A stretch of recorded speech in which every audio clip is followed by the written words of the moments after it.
Welcome to RPGs of Summer, where from now to the end of summer, I go over my favorite RPG or JRPGs that give me that good summer feel vibe. Summer for me was always the time where I was out of school and I felt like I had all the time in the world to play RPGs. Even now when summer comes around, I always go back to one of those games that I get that nostalgic summer feel for. So I like to share some of these games with you.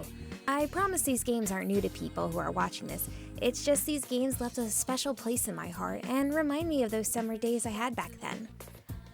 Now with that, let's start at the beginning with my all-time favorite summer game, Kingdom Hearts 2. Kingdom Hearts 2 isn't just my all-time favorite Kingdom Hearts game, but it's my all-time favorite game. I remember someone gifting me the game for my birthday the same year it came out, ripping it out of the wrapping and popping it into my PS2 with the feeling of confusion. You see, I had Kingdom Hearts and Chain of Memories, but you see, I kinda never finished either of them. Kingdom Hearts at a certain point as a kid kinda scared me, especially when I accidentally ran into Sephiroth. But when I finally got to Hollow Bastion, I got lost and could never find my way to fight Maleficent and just gave up and restarted the game from the beginning. I don't think I actually finished Kingdom Hearts 1 till 2010 when I was 14 years old. As for Chain of Memories, I also received that as a birthday gift but got up to Neverland and could never beat Captain Hook. So I never finished that till Chain of Memories came out on the PS2.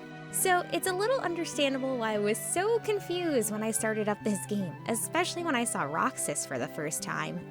I remember going, why did Sora change his name to Roxas? Why did he dye his hair? Even though my 9-year-old brain couldn't understand what was going on, I kept playing.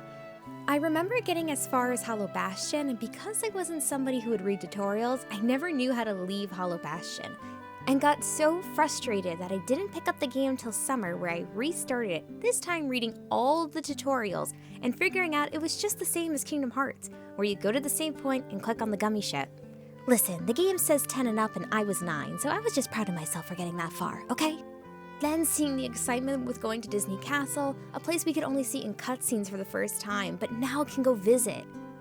I always remember this ad in Kingdom Hearts 2 where Sora, Donald, and Goofy are doing their Trinity limit in the castle and thought how cool it was that I could do the same thing when I got to that part of the game. I'll never even forget even the packaging for my slim PS2 even had that photo of it. Then of course we skip over Atlantica because that place is boring no matter what Kingdom Hearts game you're in.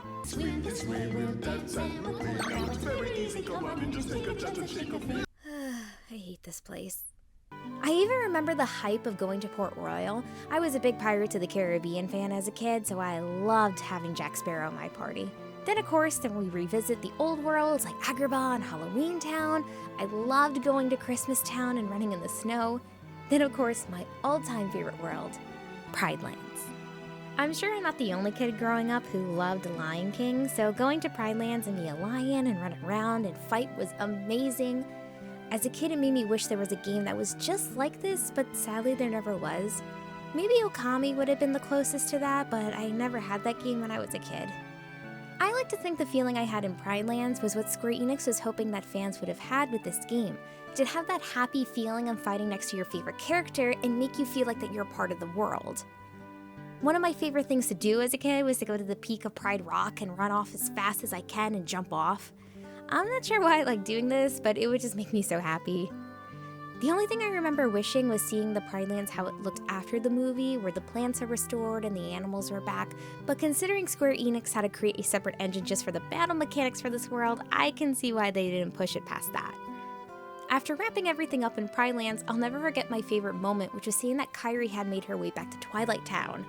I remember jumping up and down with excitement to finally reunite Sora back together with Kairi. So I got in my gummy ship, rushed all the way back to Twilight Town to only find out Kairi got kidnapped and I wouldn't be seeing her again till the end of the game. Oh. But that's okay. As we make our way back to Hollow Bastion, we're gifted with one of the coolest moments in Kingdom Hearts 2.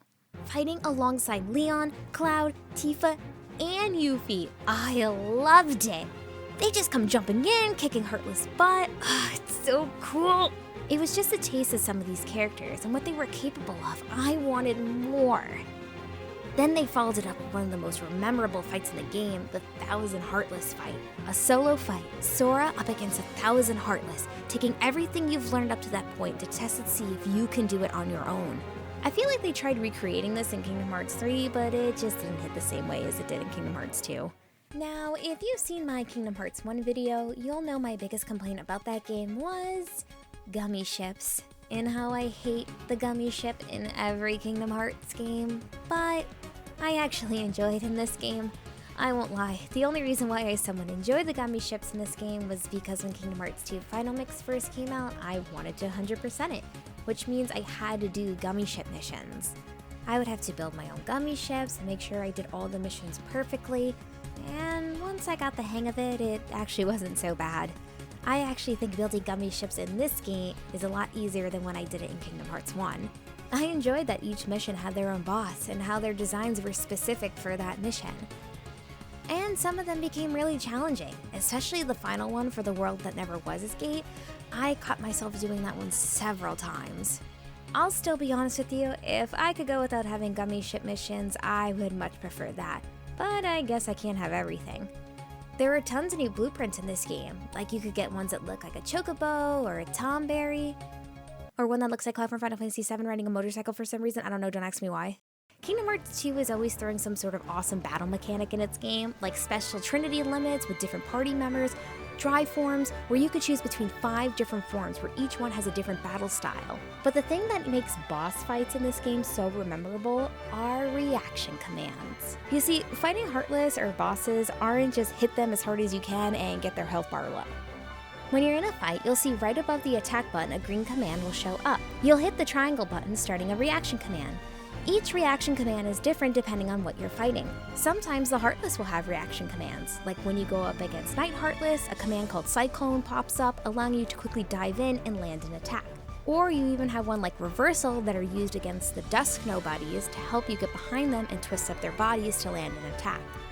Some of these reaction commands can get a little complex, like when you're up against Samurai Nobodies, you'll have to quickly time your attacks right in order to hit the right button.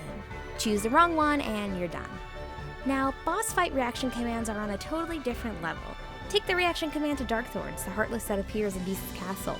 At one point, the Heartless will become invisible, and the only way to see him again is a reaction command that will launch Sora up in the air where he will grab a chandelier and spin it around till it hits the Heartless. He'll be visible again. Another great reaction command is when you go up against Ground Shaker, a boss fought in the Pride Lands.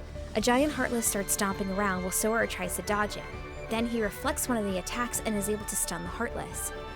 But the all-time best reaction command goes to the fight with Xemnas. There are so many cool looking reaction commands when you go up against Xemnas. In his phase 1 of the fight, Xemnas teleports to the top of a tower where their Sora runs up along the tower and recreates that scene from the secret episode of Kingdom Hearts 1.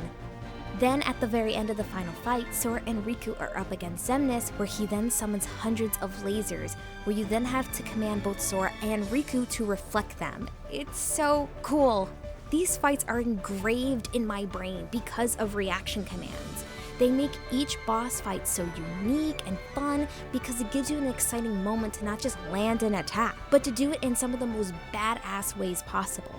And it does a great job of giving you that upper hand in a fight. I love Kingdom Hearts 2 so much, and as dorky as it sounds, I've played this game so much that I can almost word for word repeat the entire Roxas part of the game. It was my first game that I completed by myself, with no help from my brother or his friends. I love collecting all the Keyblades and doing all the mini games in 100 Acre Woods. I'll never forget my first trophy in the Underworld and copying the victory pose Sora would make. Kingdom Hearts 2 became such a huge part of my summer vacation. I remember getting so invested in this game and remembering how Roxas' summer vacation had come to an end. It made me realize that my summer vacation wasn't forever, and that it too would eventually come to an end. And that it probably wouldn't be till next summer vacation that I would have that same feeling for this game like I did before. I'm 26 now, graduated from high school and college with a job of my own. But playing Kingdom Hearts 2 just reminds me of that 4th grader sitting in her room and being so excited that she could just play her favorite game on summer vacation.